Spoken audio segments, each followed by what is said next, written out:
본 영상은 대한제국 주례관 한결의 시점을 통해 재구성된 가상 역사 소설입니다. 실제 역사적 사건과 인물을 기반으로 하되 서사 전개와 주류 문화 묘사에는 AI 생성 기술과 창작적 허구가 포함되어 있음을 알립니다. 1866년의 늦여름, 평양 대동강을 덮은 물안개는 예년의 그것과는 사뭇 다른 질감을 지니고 있었다. 그것은 단순히 강물과 대기의 온도 차이가 만들어낸 자연의 섭리가 아니었다. 안개 속에는 피비린내를 예감한 짐승들의 낮게 깔린 숨소리가 섞여 있었고, 다가올 거대한 폭풍을 직감한 백성들의 불안한 눈동자가 숨죽여 일렁이고 있었다. 서양의 이양선 한 척이 대동강의 거센 물결을 거슬러 올라와 한반도의 심장부를 향해 포신을 겨누고 닻을 내린 지 벌써 수일이 지나고 있었다. 평양 감영에서 불과 10리 남짓 떨어진 후미진 강변의 비밀 안과 낡은 초가의 흙벽은 밖에서 불어오는 강바람을 막아내기엔 역부족이었으나 그 안을 채우고 있는 침묵의 밀도는 그 어떤 요새의 성벽보다도 단단하고 무거웠다. 창호지 너머로 일렁이는 남포등의 희미한 불빛만이 이 공간이 온전히 현실계에 존재하고 있음을 증명하고 있었다. 한결은 입고 있던 짙은 남색의 명주 두루마기 옷깃을 여미며 탁자 위에 놓인 작은 물건들을 말없이 응시했다. 대한제국 황실 전속 주례관이자 밖으로는 드러나지 않는 황제의 눈과 귀로서 평양에 급파된 한결의 임무는 명확했다. 저 오만하고 거대한 이방의 배가 품고 있는 진짜 목적을 파악하고 그들이 가져온 서양 문물의 본질을 꿰뚫어내는 것. 한결 곁에는 어둠과 한 몸이 된 듯 리동조차 하지 않는 무명이 서 있었다. 그의 낡은 흑색 무복에는 아직 채 마르지 않은 대동강의 진흙과 비릿한 강물 냄새가 배어 있었다. 무명은 지난밤 셔먼호에서 은밀히 육지로 내려와 민가를 약탈하려던 이방의 선원 무리와 짧지만 치명적인 접전을 벌였다. 그 과정에서 그가 거두어 온 전리품들이 지금 한결 눈앞의 낡은 목재 탁자 위에 덩그러니 놓여 있었다. 탁자 위에는 두 가지 물건이 있었다. 하나는 조잡한 독수리 문양이 박힌 낡은 종이 라벨이 붙어있는 두꺼운 유리병이었고, 다른 하나는 길이 반뼘, 너비 2마디 정도의 반듯하게 가공된 직사각형 오크 원목 스틱이었다. 그것이 무엇입니까? 한결 나으리. 밀실의 공기를 가르고 들려온 목소리는 서늘하면서도 명징했다. 짙은 보라색 치마와 저고리를 단정하게 차려입은 설아였다. 그녀의 허리에 매달린 작은 정향낭에서는 언제나처럼 마음을 가라앉히는 당귀와 천궁의 쌉싸름한 향기가 은은하게 배어나왔다. 한성의 비밀, 약국 설화당의 주인이자 뛰어난 약조사인 그녀는 이번 임무의 위중함을 깨닫고 자진하여 평양행에 동행했다. 그녀의 차가운 이성적 눈빛은 탁자 위의 물건들을 마치 해부대 위의 시신을 살피듯 예리하게 훑고 지나갔다. 저 이양선의 선원들이 품고 있던 것들이오. 한결은 천천히 손을 뻗어 탁자 위에 놓인 직사각형 오크 원목 스틱을 집어 들었다. 그것은 단순한 나무 조각이나 부서진 파편이 아니었다. 표면은 매끄럽게 가공되어 있었고 하나의 독립적인 상품으로서 완벽한 직사각형의 형태를 갖추고 있었다. 가장 기이한 점은 그 나무 막대의 한쪽 면이 숯덩이처럼 새까맣게 불에 그을려 있다는 사실이었다.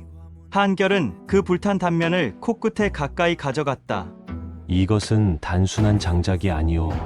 이방인들이 자신들의 술에 특정한 향과 색을 입히기 위해 고안해낸 고도로 계산된 도구이자 상품이오. 한결은 오크 스틱을 손가락 사이로 매만지며 말을 이었다. 거친 나무의 질감과 불에 탄 흔적이 손끝을 통해 고스란히 전해졌다. 우리 조선의 소목장들은 나무의 결을 살리고 진액을 다스리기 위해 오칠을 하거나 맑은 바람에 수년을 건조시키지. 그러나 이들은 나무의 내면을 강제적인 화염으로 태워버렸소. 불길이 나무의 표면을 파괴하고 그 파괴된 상처 틈새로 나무가 품고 있던 최후의 당분과 수액이 끓어오르며 응축되는 것이오. 이 직사각형의 참나무 막대는 저들이 자연을 다루는 방식, 아니 타국을 대하는 방식을 적나라하게 보여주는 독립적인 증거물이오. 설아가 조심스럽게 다가와 한결이 내민 오크 스틱을 받아 들었다. 그녀의 미세하게 약재 물이 든 손끝이 새까맣게 탄 나무의 표면을 조심스럽게 문질렀다. 참나무, 서해안의 오크라 불리는 목재로군요. 약재의 관점에서 보자면 나무를 태워 수초로 만드는 것은 독을 흡착하거나 체내의 습한 기운을 말려버리는 극강의 화기운을 끌어내는 행위입니다. 하지만 이렇게 인위적으로 나무의 속살을 태워 그 진액을 술에 우려내려 했다면 그것은 사람의 혈관에 직접 불길을 집어넣는 것과 다름없습니다. 통제되지 않는 열기는 결국 스스로의 오장육부를 태워버리는 치명적인 독이 될 뿐이지요. 설아의 정확한 진단에 한결은 고개를 끄덕였다. 한결의 시선은 이제 오크 스틱에서 그 옆에 놓인 투박한 유리병으로 옮겨갔다. 투명도가 떨어지는 두꺼운 녹색 유리병 안에는 마치 굳어버린 핏덩어리나 녹아내린 쇳물처럼 붉고 탁한 호박색 액체가 출렁이고 있었다. 병의 입구는 코르크로 단단히 틀어막혀 있었고 그 위에는 붉은색 밀랍이 아무렇게나 지시겨져 봉인되어 있었다. 제공의 섬세함이나 주조의 우아함이라고는 찾아볼 수 없는 지극히 폭력적이고 실용적인 마감이었다. 라벨에 그려진 독수리는 한 손에 화살을 꽉 쥐고 비상할 듯 날개를 펼치고 있었다. 스스로의 무력을 과시하며 약자를 짓밟겠다는 노골적인 선전포고와 다를 바 없는 상징이었다. 한결은 품속에서 오약꽃 문양이 정교하게 타각된 은잔, 이화문 잔을 꺼내어 탁자 위에 소리 없이 내려놓았다. 차가운 은의 감촉이 손끝을 타고 전해질 때마다 한결의 내면은 오히려 더욱 서늘하고 투명해지는 것을 느꼈다. 무명, 단도를 빌려주겠나. 무명이 허리춤에서 무광의 검은 빛이 도는 짧은 단도를 뽑아 말없이 건넸다. 한결은 단도의 날을 세워 유리병의 입구를 감싸고 있는 붉은 밀랍을 조심스럽게 그러나 단호하게 깎아내기 시작했다. 붉은 밀랍의 파편들이 마치 마른 핏자국처럼 탁자 위로 후드득 떨어져 내렸다.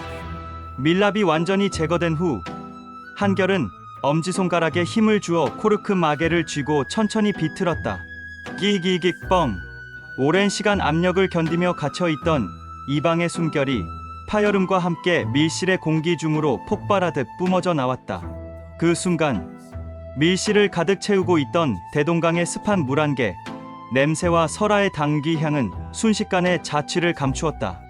대신 공간을 장악한 것은 옥수수가 빚어낸 끈적하고 농밀한 단내였다. 한결은 즉각적으로 미간을 찌푸렸다. 초감각에 가까운 한결의 후각 세포들이 낯선 자극에 맹렬하게 반응하며 경고를 보내고 있었다.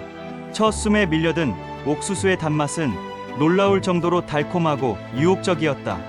그것은 척박한 땅에서 걷어들인 곡식이 뿜어낼 수 있는 극한의 호의처럼 느껴졌다.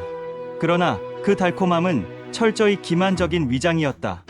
단내가 뇌리를 스치기도 전에 곧바로 불에 시커멓게 타버린 참나무의 맵고 매캐한 훈연향, 즉 스모키함이 맹수처럼 달려들어 폐부를 거칠게 긁고 지나갔다. 보르도 와인의 기품 있는 우아함이나 맑은 청주의 정갈함과는 완벽하게 대척점에 서 있는 질감이었다.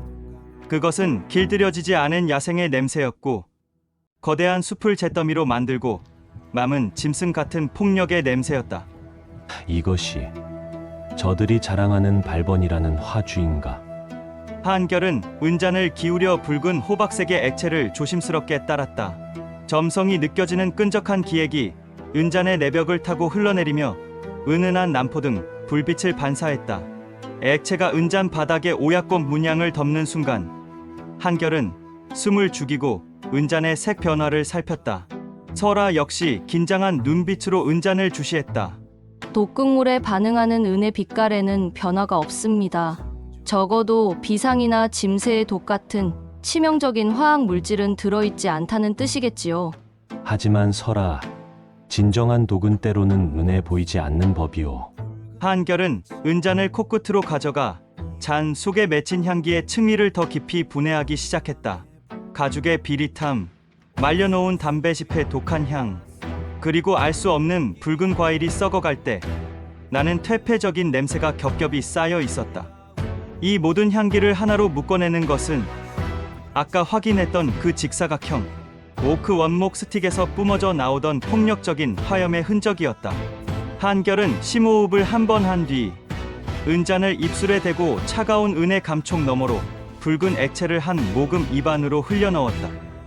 혀 끝에 액체가 닿는 순간 다시 한번 옥수수의 단맛이 거짓된 호이처럼 입안 전체를 둥글게 감돌았다.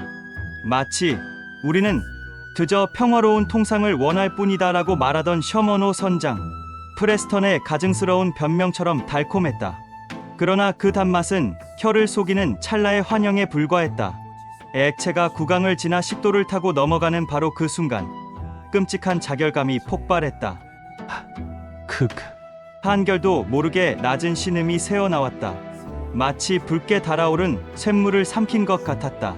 쇳구멍에 횃불을 들이민 것 같은 날카로운 타격감이 목구멍을 찢을 듯이 내려갔고 강렬한 도수가 혈관을 타고 순식간에 전신으로 번져나갔다. 내장을 긁어내는 듯한 아픔이 지나간 자리에는 입안을 텁텁하게 만드는 재의 맛과 지독하게 매운 후추의 잔향만이 남았다. 눈앞이 아찔해지는 도끼 속에서 한결은 비로소 저 이양선의 진정한 실체를 완벽하게 깨달았다. 이 술은 평화를 위한 축배가 아니오. 한결이 거친 숨을 내쉬며 은잔을 탁자 위에 내려놓았다. 텅 빈 은잔 바닥에 남은 붉은 잔여물이 기포를 터뜨리며 마치 피눈물을 흘리는 듯했다. 달콤함으로 혀를 마비시키고 그 방심의 틈을 타 식도와 내장을 불태워버리는 폭력. 저들은 자신들이 만들어낸 이 독립적인 참나무 막대처럼 우리의 문을 불태워 상처를 내고 그 위에 자신들의 잣대를 강요하려 들 것이오. 영국과 청나라가 저들에게 어떻게 당했는지 이 한 잔의 유사길이 명백하게 증명하고 있소.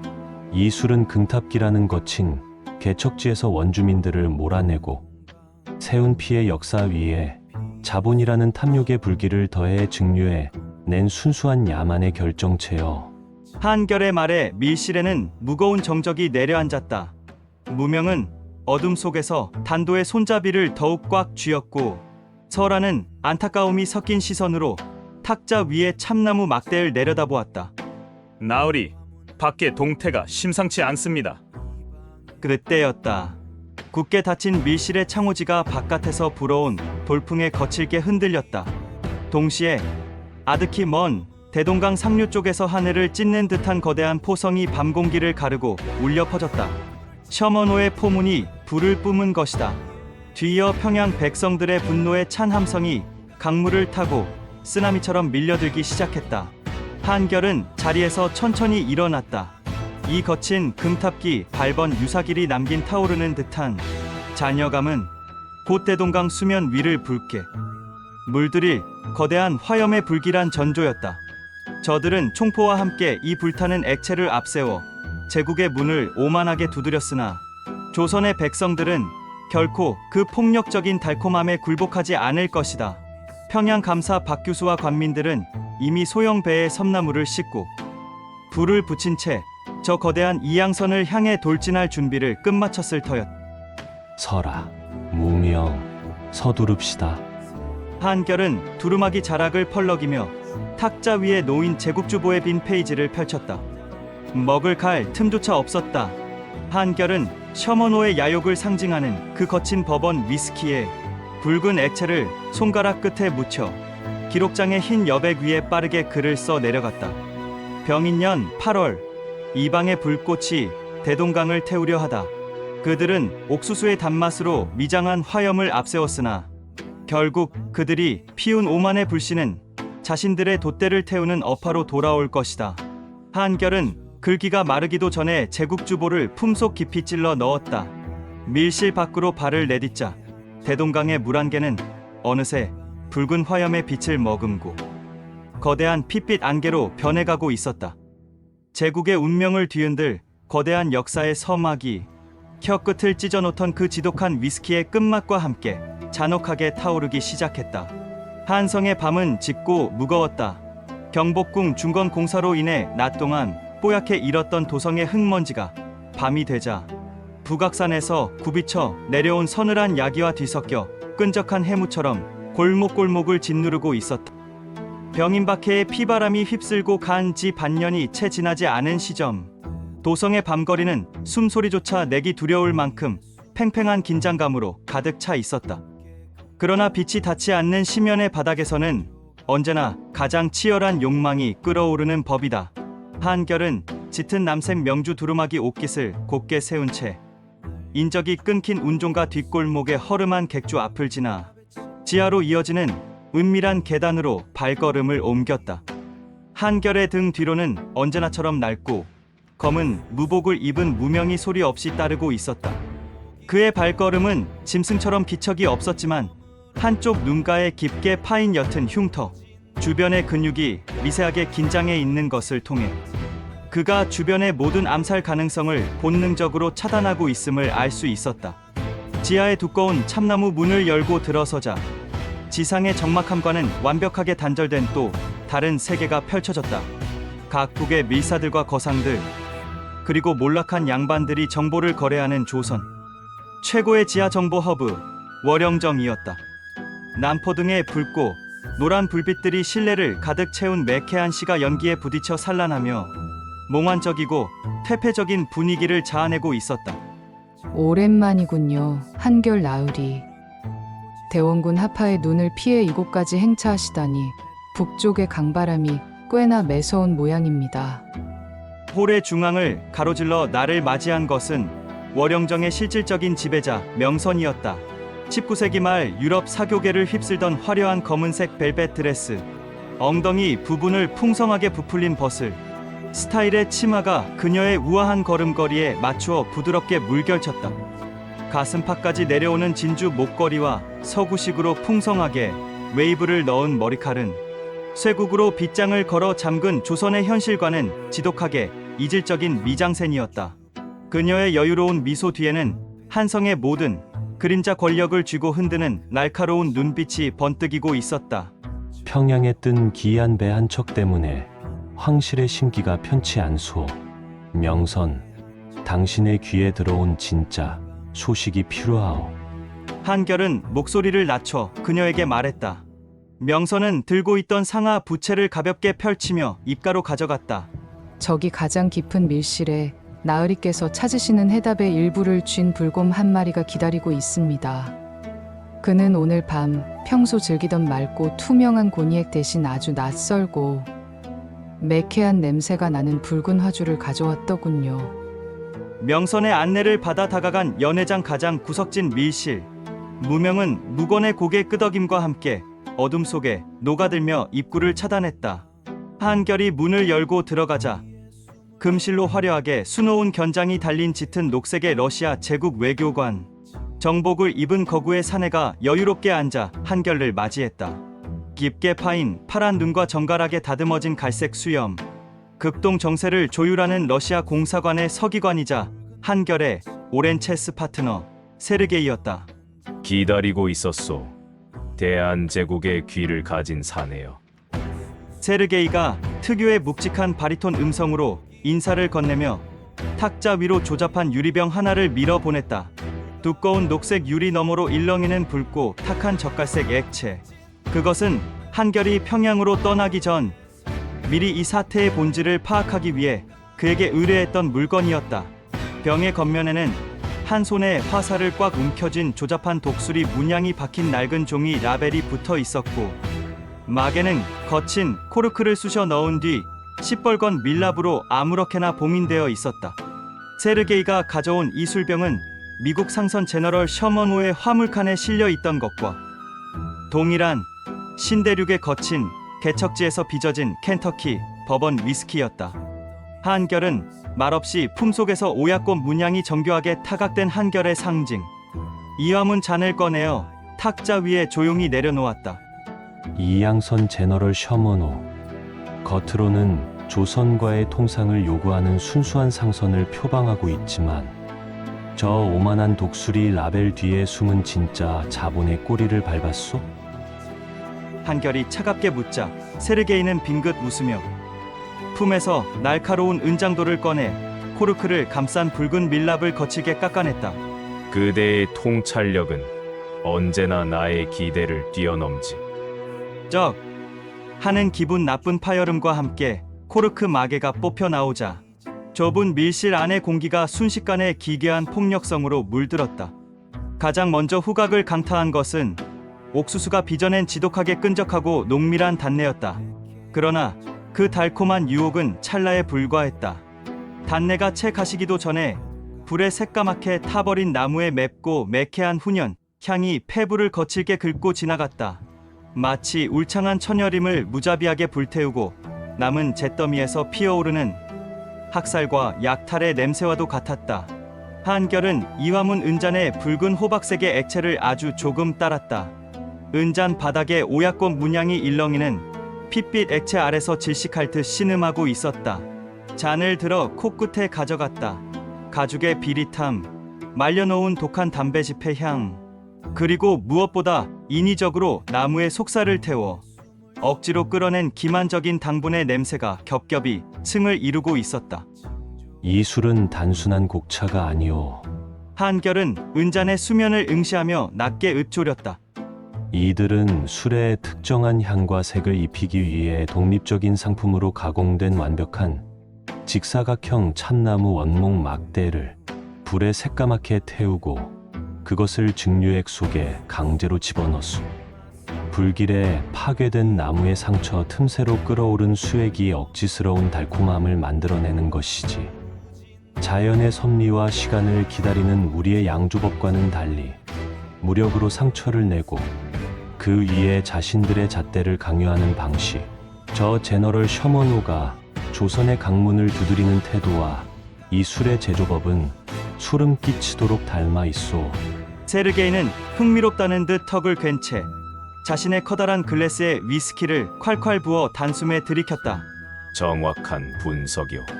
한결. 하지만 사건의 이면은 그 훈연향보다 훨씬 더 어둡고 복잡하지. 세르게이가 탁자 위로 서류 뭉치 하나를 던졌다. 저 배의 소유주는 미국인 프레스턴이고 성조기를 달고 있지만 그 배를 실제로 전세 내어 막대한 무장과 화물을 실은 진짜 배후는 영국의 무역 상사 메도우스 상회요. 배 안에는 토마스라는 웨일스 출신의 선교사까지 타고 있지. 종교라는 이름의 마취제, 상인이라는 이름의 자본, 그리고 중무장한 대포라는 폭력이 하나의 괴짝에 담겨 평양으로 향한 거요. 순간 한결의 뇌리 속에 거대한 퍼즐이 맞춰지며 서늘한 전율이 일었다. 이것은 단순한 우발적 무력 충돌이 아니었다. 청나라와 일본의 항구를 억지로 개방시켰던 서양 열강들이 이제 아시아의 마지막 남은 굳건한 문, 조선을 향해 본격적인 사냥개를 풀어놓은 것이었다. 영국은 미국의 깃발 뒤에 숨어 조선의 방어 의지를 시험하려 하고 있었고, 러시아는 그 혼란의 틈바구니에서 자신들의 남하 정책을 위한 이문을 계산하고 있었다. 저 붉고 역겨운 버번 위스키는 그들이 아시아 대륙을 집어삼키기 위해 건네는 오만한 전체 요리에 불과했다. 그래서 조선의 황실은 이 불타는 액체를 어떻게 처리할 생각이지? 세르게이의 날카로운 질문에 한결은 마침내 은잔을 입술로 가져갔다. 차가운 은의 감촉 너머로 붉은 액체가 혀끝에 닿았다. 첫 맛은 역시나 옥수수의 달콤함이었다. 마치 평화와 교역을 원한다며 거짓 미소를 짓는 외교관의 수사처럼 부드러웠다. 그러나 액체가 식도를 타고 넘어가는 순간 지옥불 같은 자결감이 흉부를 찢을 듯이 폭발했다. 무방비 상태의 내장을 긁어내는 듯한 아픔과 함께 입안에는 매캐한 재의 맛만이 지독하게 남았다.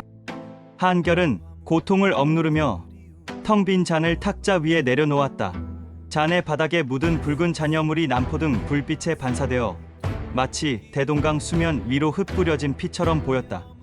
이 술의 끝맛이 이토록 잔인한 자결감을 남기는 것은 결국 불로 시작된 것은 불로 끝맺어야 한다는 뜻이겠지.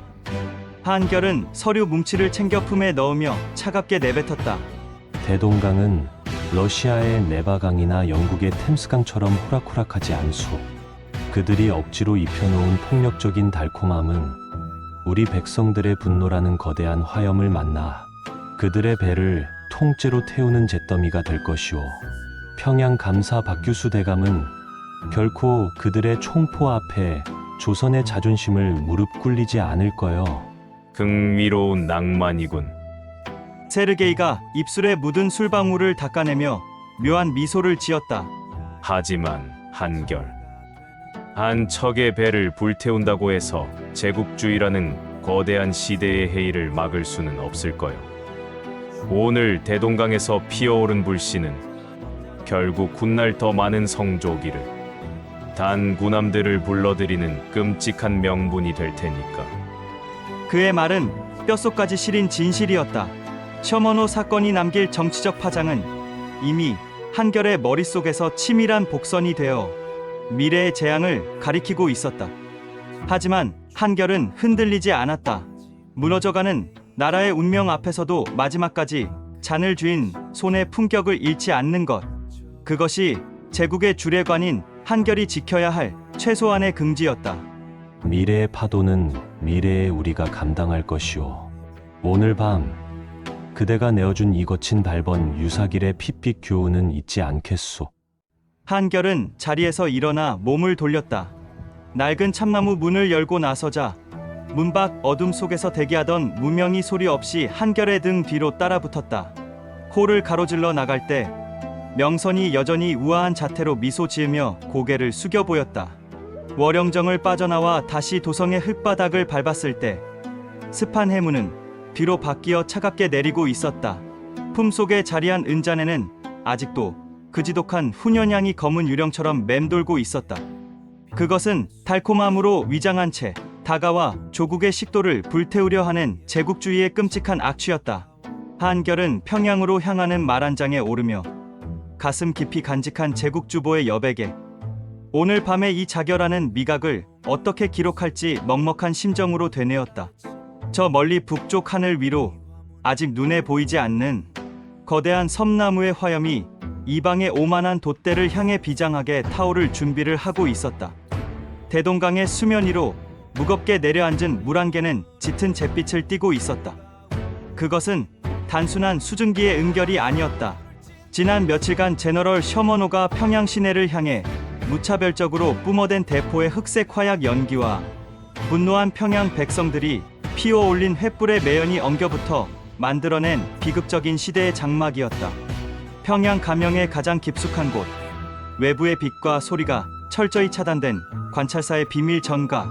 한결은 최고급 서양식 드레스 셔츠에 깃을 반듯하게 세우고 그 위에 걸친 짙은 남색 명주 두루마기의 옷고름을 단단히 묶었다. 평상시라면 여유롭게 흔들렸을 옷자락마저 오늘 밤만큼은 팽팽하게 당겨진 활시처럼 무거운 긴장감을 머금고 있었다. 탁자 맞은편에는 평안도 관찰사 박규수 대감이 정좌하고 있었다. 그의 눈빛은 깊고 고요했으나 그 심연에는 조선의 산하를 유린하는 이방인들을 향한 맹렬한 분노가 소용돌이치고 있었다. 그 옆으로는 한결의 지시를 받고 셔먼호의 구조를 정찰하고 돌아온 무명이 젖은 흑색 무복을 입은 채 소리 없이 서 있었다. 무명의 옷자락에서는 비릿한 대동강의 뻘 냄새와 함께 서양식 총기에서 묻어난 차가운 쇠의 비린내가 희미하게 풍겼다. 관찰사 대감. 한결은 품속에서 지난밤 밀실에서 개봉했던 그 투박한 유리병, 독수리 문양이 찍힌 켄터키 버번 위스키를 꺼내어 탁자 중앙에 올려놓았다. 유리병의 입구 주변에는 뜯겨나간 붉은 밀랍의 파편들이 마치 굳어버린 핏자국처럼 덕지덕지 붙어 있었다. 흔들리는 남포등 불빛 아래서 병 속에 담긴 젓갈색의 탁한 액체가 불길한 짐승의 눈동자처럼 번뜩였다. 이것이 무엇인고? 저 이양선의 선원들이 마시는 화주라 들었네만. 박규수 대감의 굵은 주름이 패인 미간이 좁혀졌다. 그렇습니다. 저들은 이 붉은 화주를 발번이라 부릅니다.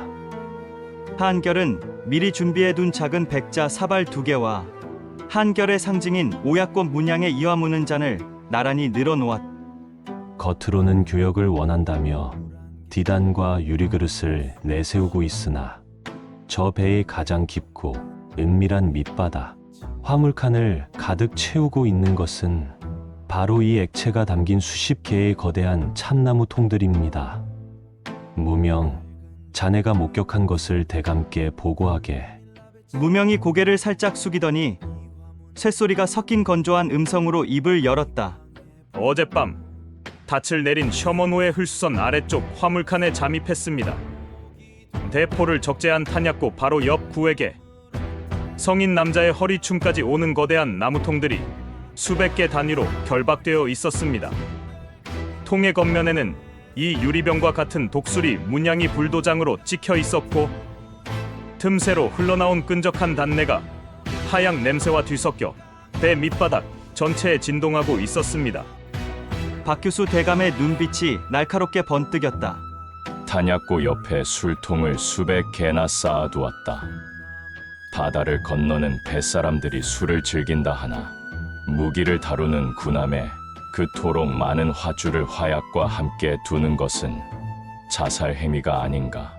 한결은 그 질문을 기다렸다는 듯 조용히 자리에서 일어나 백자 사발에 버번 위스키를 찰랑거릴 정도로 따랐다.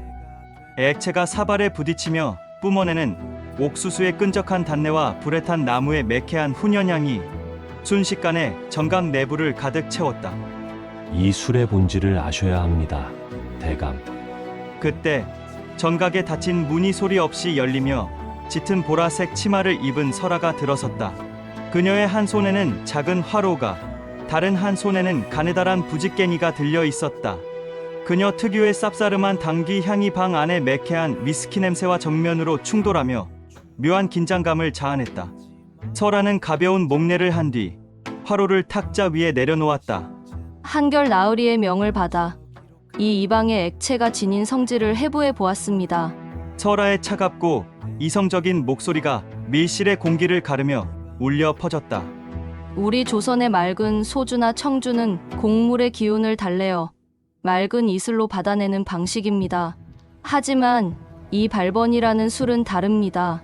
이들은 알코올의 도수를 극한으로 끌어올린 뒤 안쪽을 시커멓게 불태운 참나무 통 안에 가두어 숙성시킵니다.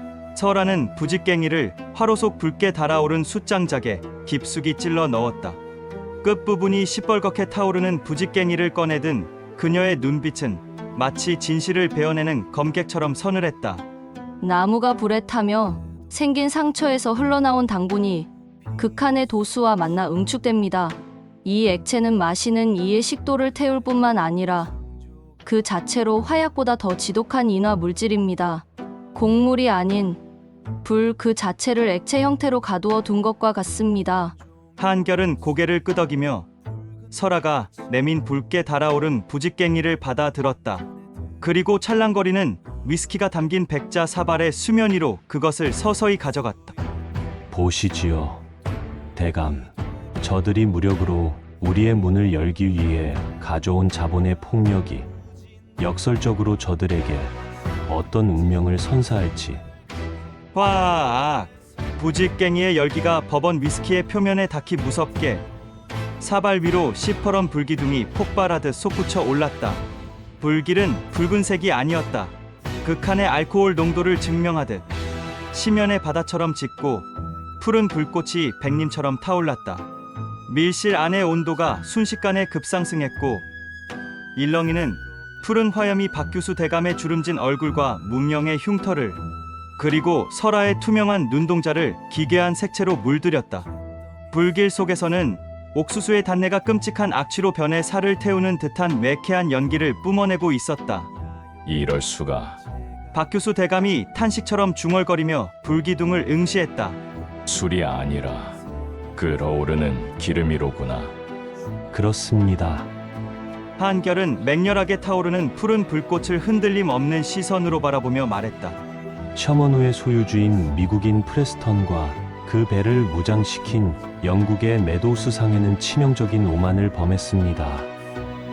조선이라는 나라를 총포 몇 방으로 겁주어 개항시킬 수 있다는 얕은 계산으로 배의 심장부에 스스로 거대한 화약고를 하나 더 만들어 둔 셈이지요.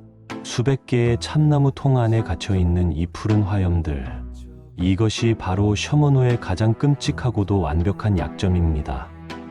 한결은 부직갱이를 거두고 사발 위를 은쟁반으로 덮어 불길을 질식시켰다. 밀실에는 훅 끼치는 열기와 함께 참나무가 타다만 지독한 스모키 향만이 무겁게 가라앉았다. 대감께서 며칠 전부터 명하시어 대동강 상류에 묶어둔 수백 척의 작은 배들, 그 배들에 마른 섬나무를 가득 싣고 유황과 염초를 뿌려 두었다고 들었습니다. 한결이 이화문 은잔을 만지작거리며 목소리를 한층 낮추었다. 그 섬나무 배들을 화공선으로 쓰실 요량이시지요. 박 교수 대감은 무거운 고개를 끄덕였다. 그렇네. 썰물이 되어 대동강의 수위가 얕아지면 저 거대한 이양선은 뻘밭에 갇혀 기동력을 상실할 것이야. 그때 강 상류에서 불을 붙인 섬나무 배들을 띄워 보내어 저 괴물의 선체를 불태울 작정이었네. 허나 철판으로 둘러싸인 거대한 배가 섬나무의 불길만으로 완전히 타들어 갈지 내심 우려하던 참이었지. 이제 그 우려는 거두셔도 좋습니다. 한결이 텅 빈 은잔을 탁자 위로 밀며 단호하게 말했다. 섬나무 배의 불길이 셔먼호의 외부를 핥기 시작하면 그 열기는 고스란히 선체 하부의 화물칸으로 전달될 것입니다. 안쪽을 시커멓게 태워 만든 저 참나무 수통들은 열에 팽창하며 결국 스스로 파열할 것이고, 그 안에 갇혀있던 수만 리터의 고도수 발번 유사길이 배의 밑바닥으로 쏟아져 내릴 것입니다. 한결은 자리에서 일어나 정각의 창호지 문을 아주 조금 열었다. 창틈으로 스며든 북쪽의 차가운 강바람이 촛불을 거칠게 흔들었다. 멀리 칠흑 같은 대동강 수면 위로 마치 괴물의 눈깔처럼 번쩍이는 셔먼호의 남포등 불빛이 아스라이 보였다. 섬나무의 불씨 하나가 그 흘러내린 푸른 화염의 액체와 만나는 순간 한결의 목소리에는 서늘한 비장미가 서려 있었다. 저 배는 영국의 자본도, 미국의 성조기도 지켜주지 못하는 거대한 화장터가 될 것입니다. 그들이 우리의 식도를 불태우려 가져온 이 달콤하고 잔악한 액체가 결국 그들의 돛대와 살점을 잿더미로 만드는 심판의 도구가 되는 것이지요. 방 안에는 숨 막히는 정적이 흘렀다. 박 교수 대감은 두 눈을 지그시 감은 채 손에 쥐고 있던 합죽선을 만지작거렸다. 제국의 문을 지키기 위해 적들을 모조리 제로 만들어야 하는 한 시대의 지식인이 짊어진 무거운 고뇌가 그 주름진 이마에 깊게 파여 있었다. 한결 나으리. 침묵을 깬 것은 설아였다. 그녀는 탁자 위에 놓인 유리병에 뜯겨진 코르크 조각들을 조심스럽게 쓸어 모으며 특유의 쓸쓸한 눈빛으로 한결을 바라보았다. 저 배가 대동강에서 잿더미가 된다 하더라도 한 번 불을 뿜은 역사의 궤적은 결코 멈추지 않을 것입니다. 저 독수리 문양의 병이 부서진 자리에 내년에는 불곰의 보특가가, 후년에는 범난서 고니액이 짐승처럼 몰려들겠지요. 알고 있소, 설아. 한결은 두루마기 자락 안쪽 가슴팍에 고이 품어둔 제국주보의 가죽 표지를 손끝으로 만지작거렸다. 오늘의 승리는 훗날 불어닥칠 거대한 피바람을 예고하는 잔혹한 전조일 뿐이요. 셔먼호가 불타고 나면 미합 중국은 자국민의 죽음을 명분 삼아 군함을 몰고 이 땅의 문을 강제로 뜯어내려 할 것이오. 우리는 지금 살아남기 위해 미래의 더 큰 불씨를 우리의 손으로 피워 올리고 있는 것이지. 한결은 이화문 은잔을 들어 올렸다. 잔 속에는 아무것도 담겨 있지 않았으나 텅 빈 은잔의 바닥에 새겨진 오약꽃 문양은 남포등 불빛을 받아 비명을 지르듯 붉게 일렁이고 있었다. 하지만 그럼에도 불구하고 한결은 은잔을 단호하게 거두며 박 교수 대감과 무명을 번갈아 보았다. 이 문턱을 밟고 들어와 오만을 떠는 자들에게 조선의 미각이, 조선의 분노가 어떤 맛인지 분명히 가르쳐 주어야만 하오. 저들은 우리를 옥수수처럼 지식여 참나무 통 안에 가두려 했으나 우리는 기꺼이 그 안에서 폭발하는 푸른 화염이 될 것이오. 박 교수 대감이 마침내 자리에서 벌떡 일어났다. 그의 눈빛에서는 모든 고뇌가 사라지고 결전의 의지만이 시퍼렇게 날을 세우고 있었다. 무명아, 대감의 호령이 밀실을 쩌렁쩌렁 울렸다. 지금 당장 강 상류의 진지로 달려가라. 물이 빠지는 묘시정각, 수백 척의 섬나무 배의 불을 당겨 출진시키겠다. 단 하나의 불씨도 꺼뜨리지 말고 저 오만한 괴물의 숨통을 정확히 찔러라. 존명. 무명이 그림자처럼 바닥으로 스며들듯 절을 올리고는 단 한 줄기의 바람, 소리만 남긴 채 열린 창틈을 통해 어둠 속으로 사라졌다. 결단의 순간이 지나가고 밀실에는 촛불 타들어가는 소리만이 아득하게 맴돌았다. 한결은 탁자 위에 남겨진 버번 위스키 병에 목을 쥐었다. 손바닥을 통해 거칠고 투박한 유리의 질감이 느껴졌다. 폭력과 자본, 그리고 억압된 당분이 만들어낸 이 끔찍한 액체. 한결은 설아를 향해 희미하게 미소 지어 보였다. 오늘 밤은 당귀 향이 짙은 조선의 약주로 입을 헹구어야겠소. 저 이방에 화주가 남긴 핏빛 여운이 식도를 지나 뼛속까지 아리게 만드는군. 설아가 말없이 고개를 끄덕이며 허리춤에 양낭을 쓸어내렸다. 창밖, 대동강의 칠흑 같은 수면 위로 북소리가 났고 무겁게 울려 퍼지기 시작했다. 역사의 거대한 수레바퀴가 피와 불꽃을 흩뿌리며 굴러가는 소리였다. 조국의 운명을 건 섬나무의 화염이 머지않아 이방의 독수리를 거대한 잿더미로 만들어버릴 잔혹하고도 숭고한 새벽이 다가오고 있었다. 여명을 앞둔 새벽, 대동강의 수면은 짐승의 시체처럼 차갑게 식어가고 있었다. 평양 모란봉의 아찔한 절벽 끝에 서서 내려다본 강줄기는 평소의 여유로운 자태를 완전히 상실한 채 흉측하게 메말라붙은 강바닥의 진흙과 모래톱을 적나라하게 드러내고 있었다. 달의 인력이 바닷물을 끌어당기며 만들어낸 거대한 썰물의 궤적. 그것은 조선이라는 방어막을 거슬러 올라오며 끝없는 오만을 부리던 이양선, 제너럴 셔먼호에게 대자연이 내린 최초의 가혹한 심판이었다. 양각도 서쪽 모래톱의 거대한 배의 밑바닥이 깊숙이 처박히는 소리가 마치 거대한 철제관이 땅에 떨어지는 둔탁한 파열음처럼 밤 공기를 가르고 모란봉 절벽 위까지 섬뜩하게 울려 퍼졌다. 한결은 최고급 서양식 드레스 셔츠 위로 겹쳐 입은 짙은 남색 명주 두루마기의 옷깃을 강바람에 펄럭이며 미동조차 없이 강 아래의 핏빛 대치를 응시했다. 한결의 오른손에는 오약꽃 문양이 정교하게 세공된 한결의 상징 이화문찬이 차갑게 쥐어져 있었다. 평소라면 전 세계에서 밀수된 진귀한 술의 영혼을 담아내며 황실의 정보를 해독했을 이 작은 은자는 오늘 밤만큼은 텅 빈 채로 역사라는 거대한 폭력의 그림자를 고스란히 반사해내고 있었다. 저 거대한 철갑의 괴물도 대동강의 물길을 거스를 수는 없었군요. 한결의 곁에 선 설아의 목소리는 새벽 안개처럼 서늘하고 고요했다. 그녀의 짙은 보라색 치마가 바람에 흩날릴 때마다 허리춤에 찬 정향낭에서 당귀와 천궁의 쌉싸름한 향이 희미하게 번져 나왔다. 그녀의 시선은 뻘밭에 갇혀 기동력을 완전히 상실한 채 흉측하게 기우뚱거리는 셔먼호를 향해 있었다. 서양의 압도적인 화력과 자본주의적 탐욕을 상징하던 그 거대한 범선은 물이 빠진 진흙탕 속에서는 그저 날개가 꺾인 거대한 독수리의 시체에 불과해 보였다. 저들은 우리의 지형을 몰랐고 수심의 변화를 계산하지 못했소. 한결은 은잔의 차가운 표면을 엄지손가락으로 쓸어내리며 낮게 읊조렸다. 자본과 무력이면 세상의 모든 문을 부수고 들어갈 수 있다고 믿었겠지만 자연의 섭리와 민중의 분노가 얽혀 만들어낸 이 거대한 함정 앞에서는 영국의 메도우스 상회도 미합 중국의 성조기도 무용지물일 뿐이오. 그 순간 멀리 강 상류 쪽에서 기이한 붉은 점들이 하나둘씩 수면 위로 솟아오르기 시작했다. 그것은 단순한 불빛이 아니었다.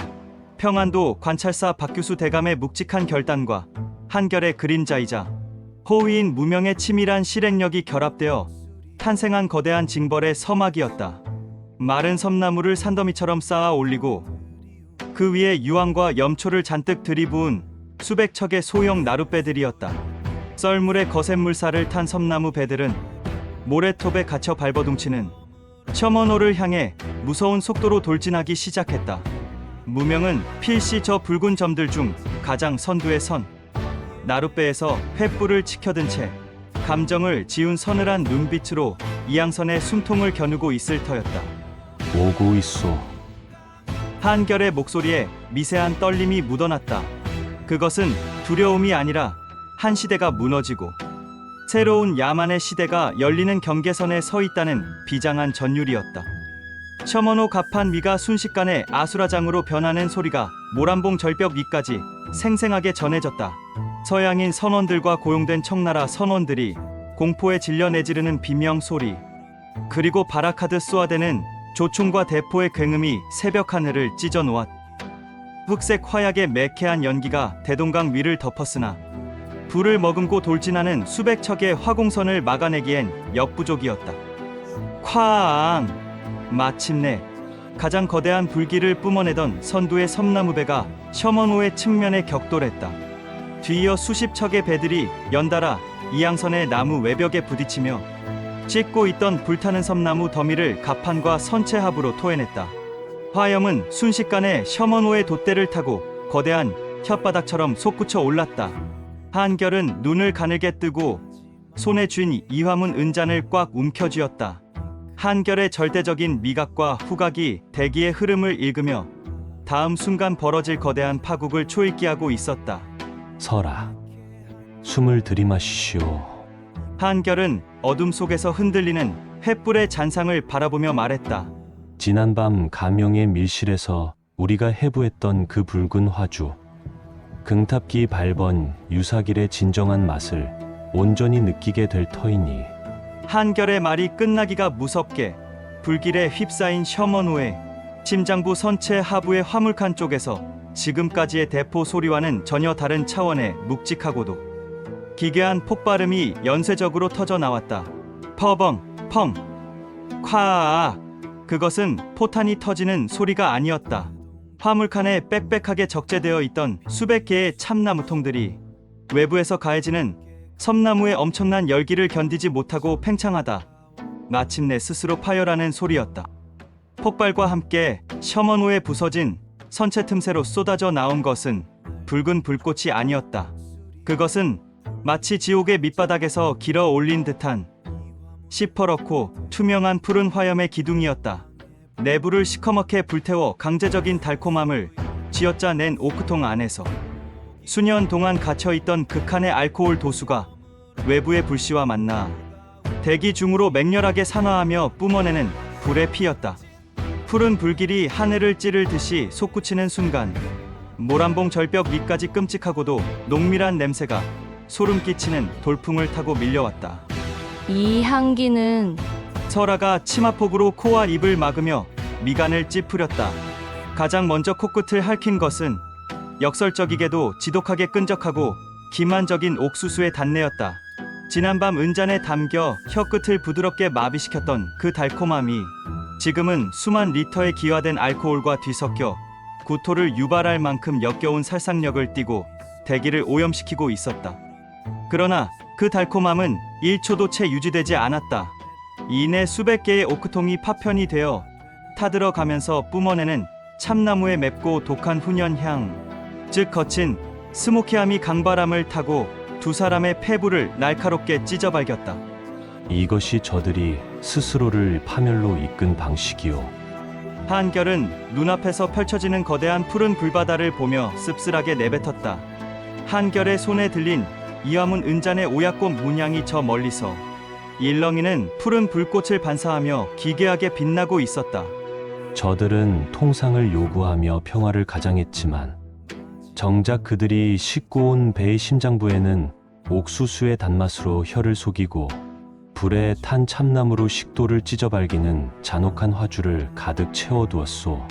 화약고 옆에 술통을 수백 개나 쌓아둔 오만함, 자본의 논리로 약소국을 짓밟으려 했던 영길리의 투자자들과 미리견의 개척자들이 빚어낸 이 발번 유사길은 결국 그들의 배를 뼈대부터 녹여버리는 거대한 땔감이 되어버렸군. 푸른 화염은 셔먼호의 모든 것을 집어삼켰다. 영국의 자본으로 만들어진 철제 앵커도 성조기가 휘날리던 거대한 돛대도, 그리고 통상이라는 명분 아래 성경책과 총을 함께 들이밀던 선교사 토마스와 선장 프레스턴의 탐욕도 모두 켄터키의 척박한 땅에서 자라난 옥수수가 증류된 이 지독한 불길 속에서 재로 변해갔다.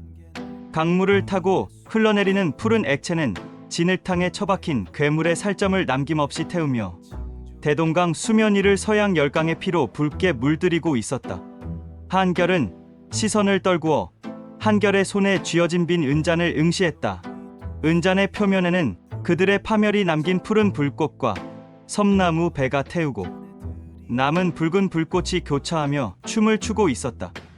이 거대한 촛불은 과연 조선의 승리를 축하하는 승전고일까? 아니면 이 작은 은잔 하나조차 온전히 지켜낼 수 없는 끔찍한 제국주의 시대가 도래했음을 알리는 거대한 장례식의 장작불일까? 이겨서 다행이라는 생각은 들지 않으시는군요. 설아의 차분한 목소리가 한결의 상념의 바닥을 울렸다. 그녀의 투명한 눈동자 속에도 대동강을 태우는 푸른 어파가 아프게 일렁이고 있었다. 그녀의 손끝이 조심스럽게 한결의 두루마기 소매를 스쳤다. 약재로 물든 그녀의 따뜻한 체온이 차갑게 얼어붙은 한결의 심장에 아주 작은 위로를 건네고 있었다. 저 불길이 오늘 대동강에서는 사그라들지 모르오. 한결은 서서히 밝아오는 동쪽 하늘의 여명을 바라보며 무겁게 입을 열었다.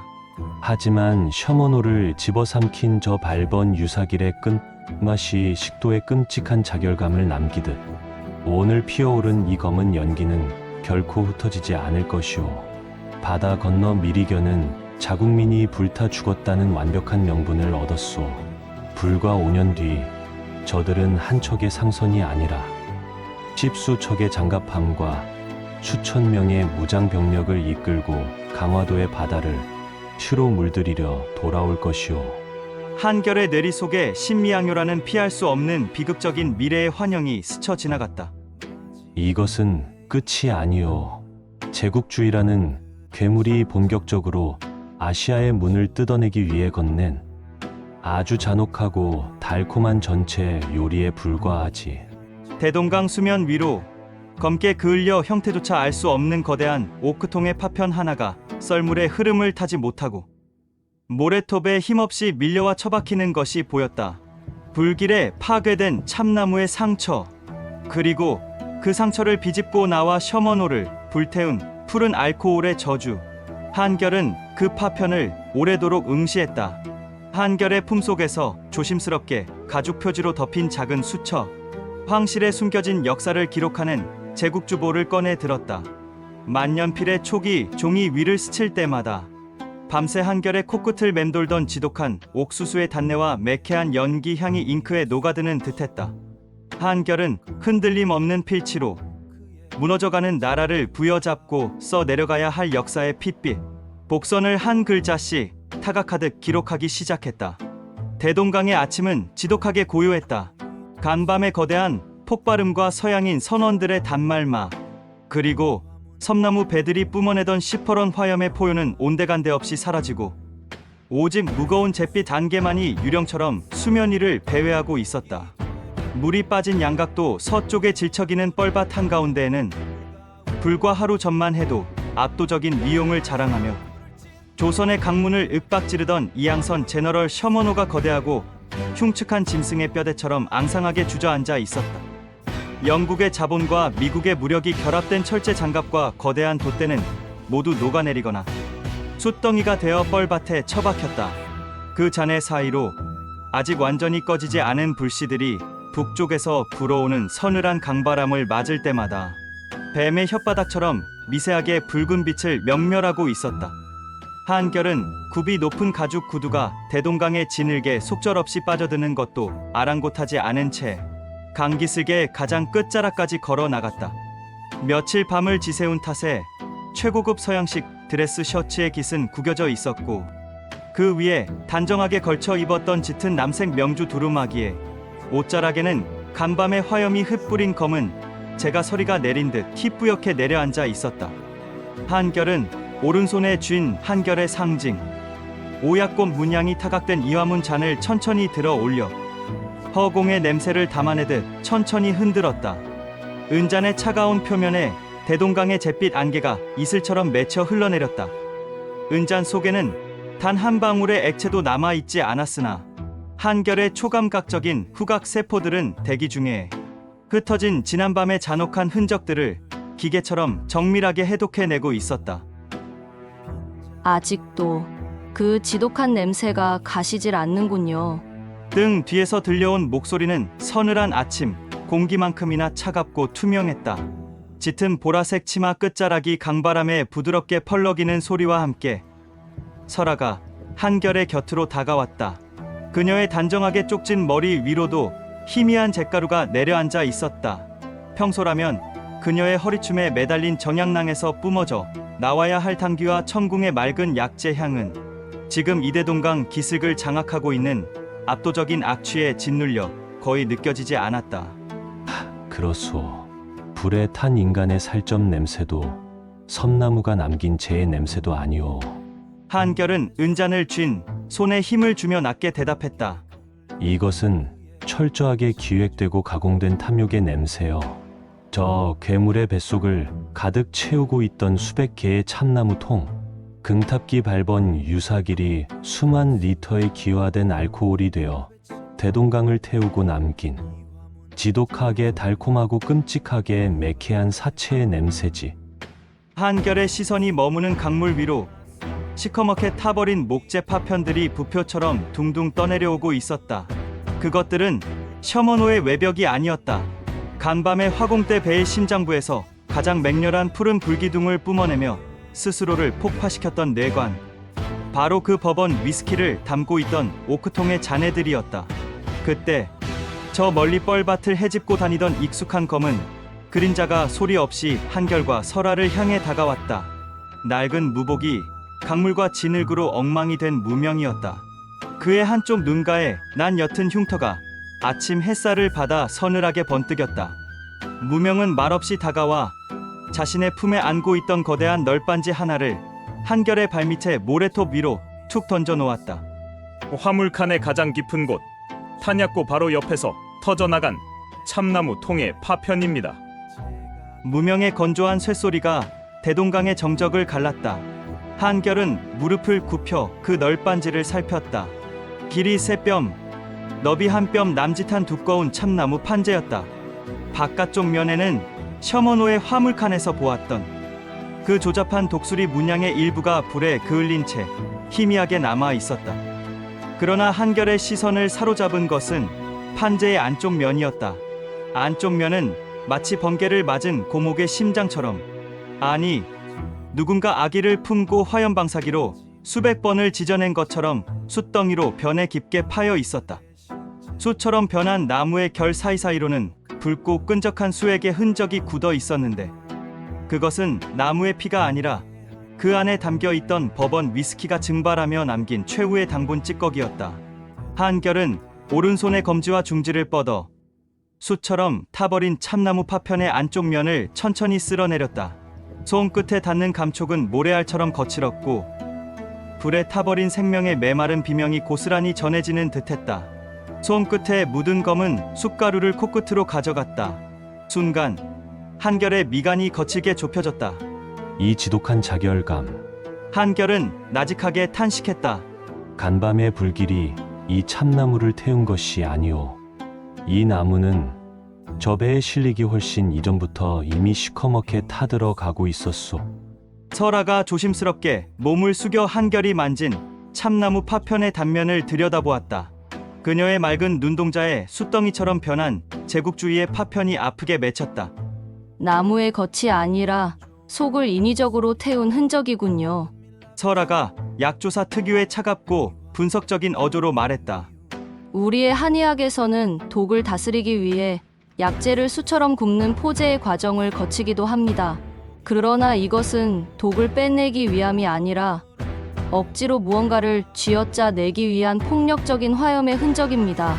나무가 자신의 속살을 파고드는 불길에 저항하며 뿜어낸 최후의 진액, 그것을 알코올 속에 강제로 녹여낸 것이군요. 정확하오.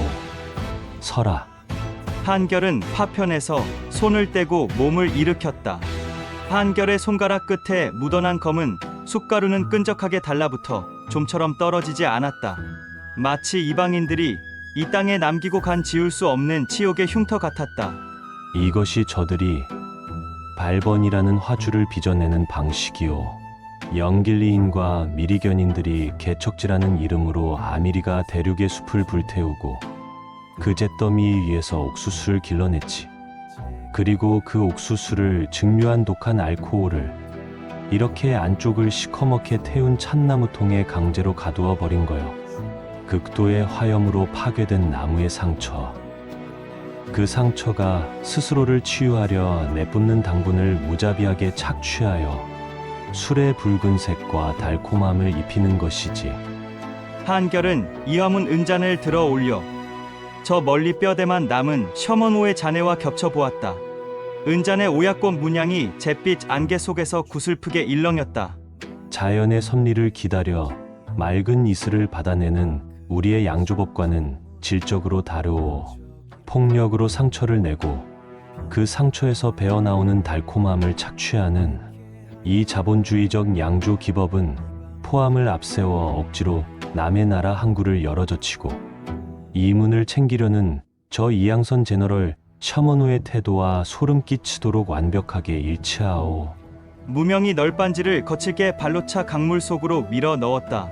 하지만 그 오만함이 결국 저들의 무덤이 되었습니다. 안쪽을 태워 만든 저 참나무 통들이 간밤 화공선의 열기를 이기지 못하고 대폭발을 일으켰지요. 자신들이 빚어낸 폭력적인 달콤함이 역설적으로 자신들의 배를 잿더미로 만드는 기폭제가 된 셈입니다. 무명의 말은 사실이었다. 셔먼호는 조선의 조총이나 대포에 무너진 것이 아니었다. 스스로의 화물칸에 가득 채워둔 켄터키 버번 위스키, 그 푸른 화염의 기둥이 스스로의 돛대와 철갑을 안에서부터 녹여버린 완벽한 자멸이었다. 평양 관민들은 승리했고 대동강은 이방의 침입자를 성공적으로 수장시켰다. 그러나 한결의 입안을 맴도는 이 상상 속의 버번 위스키 끝맛은 결코 달콤하지 않았다. 오히려 식도를 갈기갈기 찢어놓는 듯한 지독한 자결감만이 혈관을 타고 온몸으로 번져가고 있었다. 나으리, 승리의 아침인데 어찌하여 이 화문 은잔을 쥔 나으리의 손끝은 그토록 미세하게 떨리고 있는 것입니까? 설아의 시선이 한결의 오른손에 정확히 꽂혔다. 그녀는 한결의 감정의 가장 밑바닥에 가라앉은 불안의 침전물까지 단숨에 꿰뚫어 보는 유일한 존재였다. 한결은 대답 대신 은잔을 쥔 손에 힘을 풀었다. 은잔의 매끄러운 표면에 한결의 손가락에 묻어있던 버번의 검은 숟가루가 얼룩처럼 길게 번졌다. 저 배가 불타며 뿜어낸 옥수수의 끈적한 단내를 기억하시오? 혀끝을 마비시키듯 달콤했던 그 거짓된 통상의 명분이 간밤의 폭발과 함께 모조리 타버렸소. 한결은 천천히 고개를 돌려 남쪽 한양이 있는 방향을 바라보았다. 대원군이 굳게 걸어 잠근 빗장 너머로 더욱 거센 제국주의의 해일이 밀려오는 환청이 들리는 듯했다. 달콤함이 사라진 자리에 남은 것은 오직 이 숫덩이 같은 매캐한 훈연향, 피비린내, 나는 폭력의 냄새뿐이오. 셔먼호는 대동강의 뻘밭에서 죽었으나 저들은 결코 자신들의 실패를 인정하지 않을 것이오. 미리견은 자국민이 야만적인 조선인들에게 불타 죽었다는 완벽하고도 거룩한 명분을 얻게 되었소. 영길리의 자본은 이 손실을 만회하기 위해 더 큰 군함의 건조를 부추길 것이고, 일본과 아라사는 이 틈을 타 우리의 약점을 집요하게 파고들겠지. 한결은 은잔을 들어 올려 한결의 손가락에 묻어 은잔을 더럽힌 그 검은 숟가루의 흔적을 뚫어지게 응시했다. 오늘의 대동강은 승리의 횃불을 피워 올린 것이 아니오.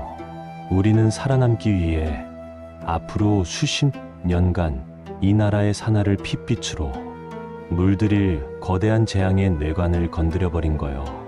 불과 몇 해가 지나지 않아 저들은 한 척의 상선이 아니라 수십 척의 이양선과 수천 명의 군대를 이끌고 강화도의 바다를 덮칠 것이오. 이 숟가루처럼 검고 무자비한 대포를 앞세우고 말이오. 설아는 아무 말도 하지 않았다. 그녀는 그저 치마폭을 조심스럽게 쥐며 한 걸음 다가와 숟가루가 묻은 한결의 은잔을 자신의 소매 끝으로 부드럽게 닦아낼 뿐이었다. 혀 끝을 감도는 당귀의 쌉싸름한 향기가 아주 찰나의 시간 동안 대동강의 썩은 냄새를 밀어냈지만 그것만으로 다가올 역사의 광풍을 막아낼 수는 없다는 것을 그녀도 한결도 뼈저리게 알고 있었다. 나으리께서 쓰시는 제국주보에 오늘의 이 씁쓸한 잿빛 냄새도 기록해 두시겠지요. 설아가 닦아낸 은잔을 한결에게 다시 쥐어주며 낮게 속삭였다. 물론이요. 한결은 깨끗해진 이화문 은잔을 품속 깊숙이 갈무리하며 다른 한 손으로 두루마기 안주머니에 간직한 낡은 가죽 수첩의 차가운 표면을 매만졌다. 이 거칠고 오만한 이방의 화주가 어떤 방식으로 스스로를 태우고 또 어떤 끔찍한 잔향을 이 땅에 남겼는지, 훗날 무너져가는 제국의 재단 위에서 빈 잔을 들어야 할 후대들이 이 핏빛 밟은 유사길의 촌맛에 속아 식도를 태우는 어리석음을 범하지 않도록 나는 모든 것을 잉크 대신 분노로 타각할 것이오.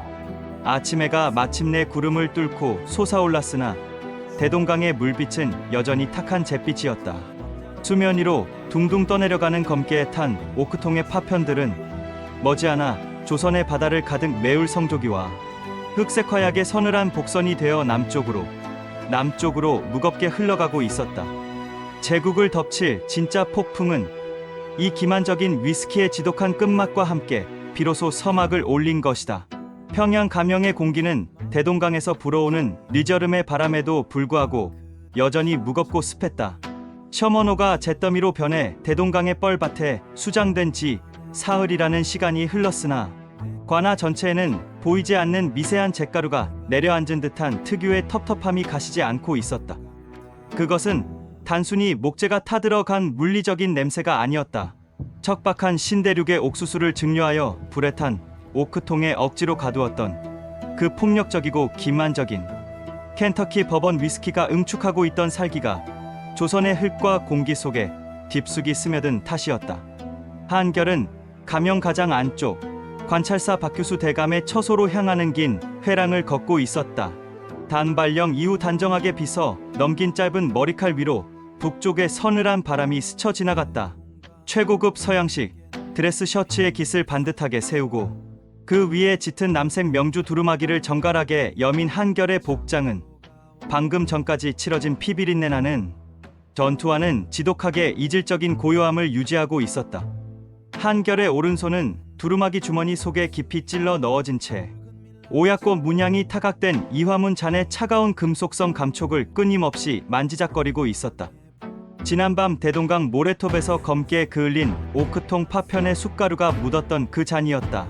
처소에 굳게 닫힌 창호지 문을 열고 들어서자 묵향이 가장 먼저 코끝을 찔렀다. 박규수 대감은 커다란 서한 앞에 홀로 정저한 채 붓을 들고 조정에 올릴 장계를 써 내려가고 있었다.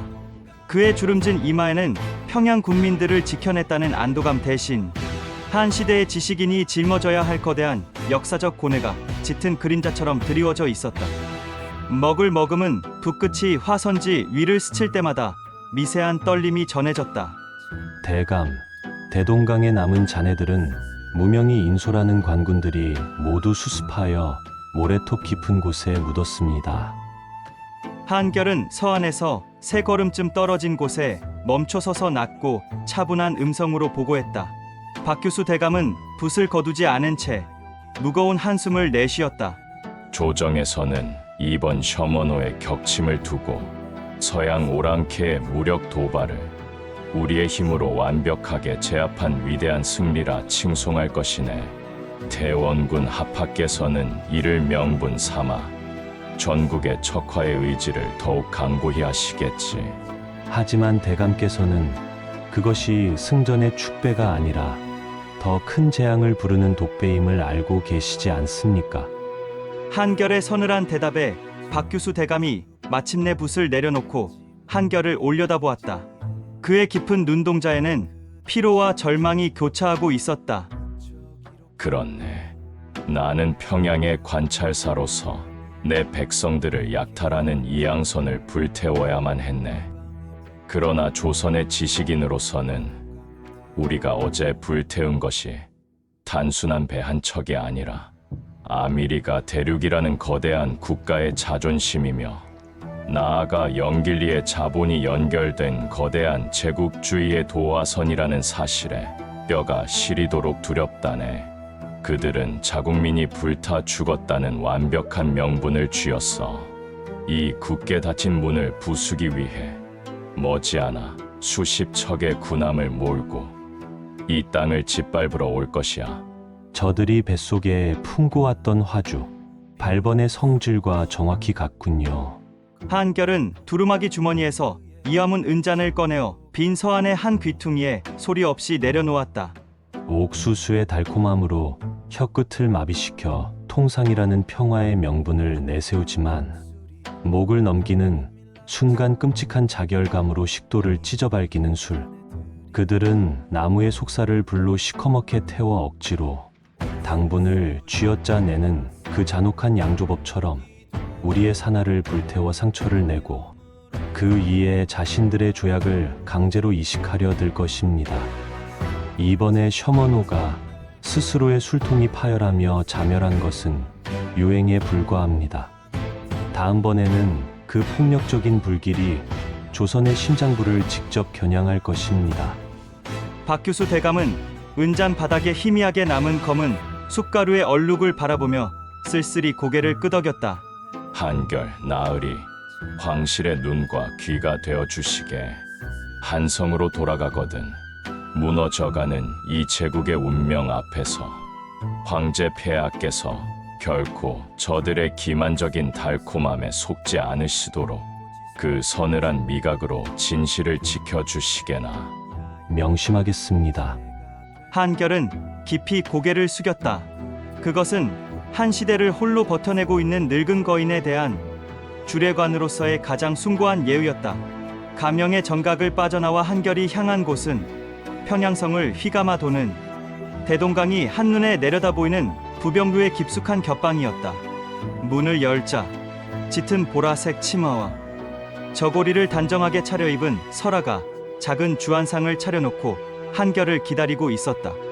그녀의 허리에 매달린 정향낭에서 뿜어져 나오는 쌉싸름한 당귀 향이 방 안을 가득 채우며 며칠 동안 한결의 후각을 괴롭히던 대동강의 매캐한 훈연 향을 부드럽게 밀어내고 있었다.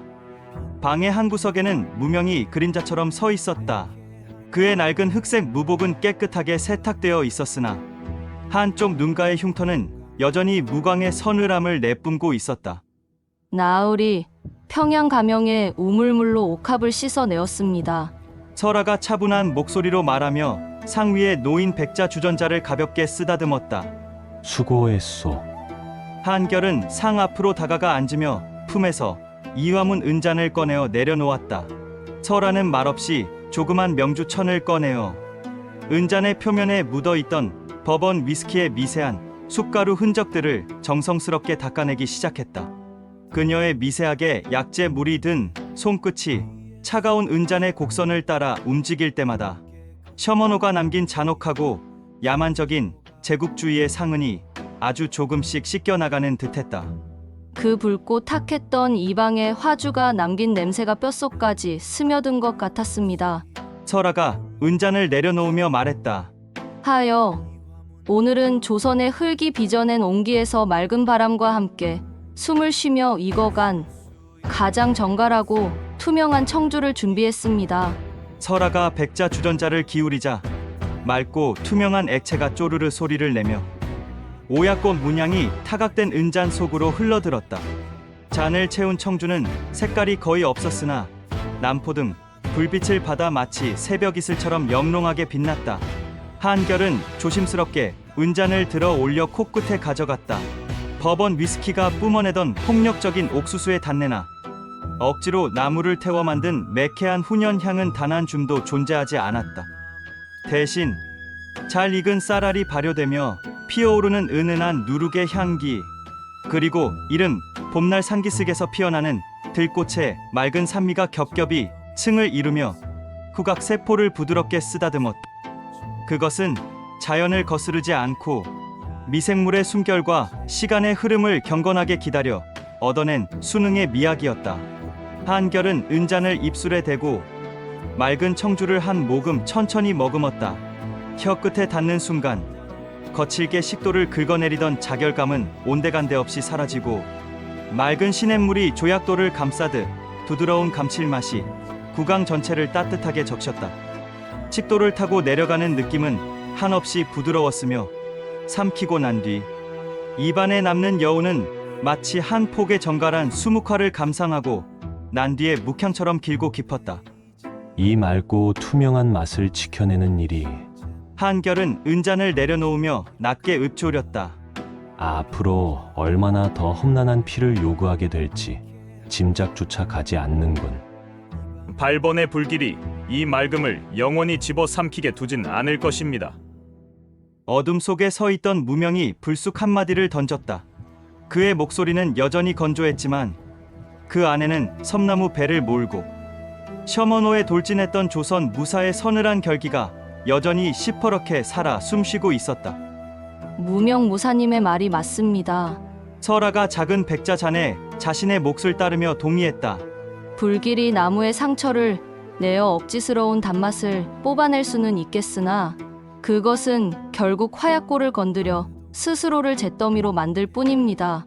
우리는 비록 속도는 느릴지언정 맑은 물과 흙의 이치로 이 강토의 근본을 지켜낼 것입니다. 한결은 두 사람을 바라보며 옅은 미소를 지었다. 무너져가는 제국의 운명 속에서도 결코 주도를 잃지 않고 품격을 지켜내는 것. 폭력적인 알코올의 침략 앞에서도 이 맑은 청주의 한 모금처럼 투명한 이성을 잃지 않는 것. 그것이 대한제국 황실의 비밀 정보원으로서 그들이 걸어가야 할 유일한 길이었다. 한결은 두루마기 안주머니에서 검은 가죽 표지로 덮인 작은 수첩, 역사의 진실과 술에 대한 기록을 은밀히 담아내는 제국주보를 조심스럽게 꺼내어 상 위에 펼쳤다. 만년필의 촉을 잉크병에 푹 담갔다가 꺼냈다. 펜촉에서 흘러내리는 짙은 흑색 잉크는 대동강 바닥에 가라앉은 셔먼호의 숫덩이처럼 검고 선명했다. 창밖으로는 해가 저물며 대동강 수면 위를 다시 한번 핏빛으로 붉게 물들이고 있었다. 저 붉은 노을은 며칠 전 타오르던 참나무 통의 화염을 연상케 했고 동시에 앞으로 바다를 건너올 서양 군함들의 잔혹한 사륙을 예고하는 서늘한 핏빛 복선이었다. 한결은 이화문 은잔에 남은 맑은 청주의 잔향을 한 번 더 깊이 들이마신 뒤 제국의 마지막 숨결을 새겨넣듯 흔들림 없는 필치로 백지 위에 글을 써 내려가기 시작했다. 다음 잔의 비밀이 궁금하시다면 구독으로 함께 해주세요.